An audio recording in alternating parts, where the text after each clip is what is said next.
আজ আমরা একটি গুরুত্বপূর্ণ ঘটনা আলোচনা করব।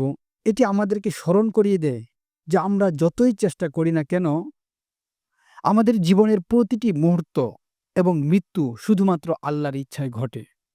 সুলাইমান আলাইহিস সালামের মৃত্যুর ফেরেশতা একদিন সুলাইমান আলাইহিস সালামের দরবারে একজন যুবক বসেছিলেন। হঠাৎ করে মৃত্যুর ফেরেশতা মানবরূপে সেখানে আসেন এবং সেই যুবকের দিকে ক্রমাগত তাকাতে থাকেন। যুবকটি ভয়ে আতঙ্কিত হয়ে পড়ে, কারণ মৃত্যুর ফেরেশতার তাকানো তাকে ভীত করে তোলে।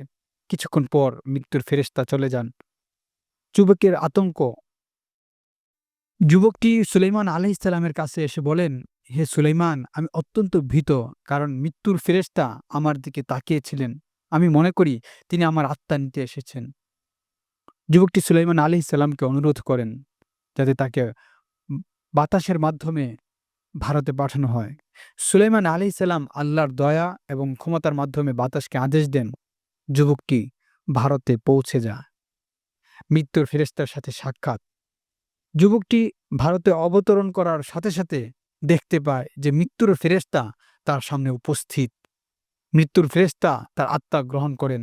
পরে সুলাইমান আলাইহিস সালাম মৃত্যুর ফেরেশতাকে জিজ্ঞেস করেন, আপনি কেন সেই যুবকের দিকে ক্রমাগত তাকিয়েছিলেন? মৃত্যুর ফেরেশতা উত্তর দেন, আল্লাহ আমাকে আদেশ দিয়েছিলেন যে আমি তার আত্মা ভারতে গ্রহণ করব। আমি বিস্মিত হয়েছিলাম যে সে এখানে জেরুজালেমে কিভাবে আছে, যখন তার মৃত্যুর স্থান ভারতের নির্ধারিত। এই ঘটনা থেকে আমরা শিখতে পারি যে আমাদের জীবনের প্রতিটি মুহূর্ত এবং মৃত্যু শুধুমাত্র আল্লাহর ইচ্ছায় ঘটে।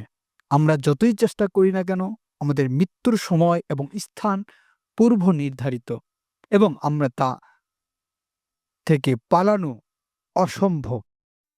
আল্লাহ সুবহানাহু ওয়া তাআলা বলেছেন, কুল্লু নাফসিন যায়িকাতুল মাউত। প্রত্যেক প্রাণীকে মৃত্যুর স্বাদ আস্বাদন করতে হবে। সূরা আলে ইমরান আয়াত ১৮৫।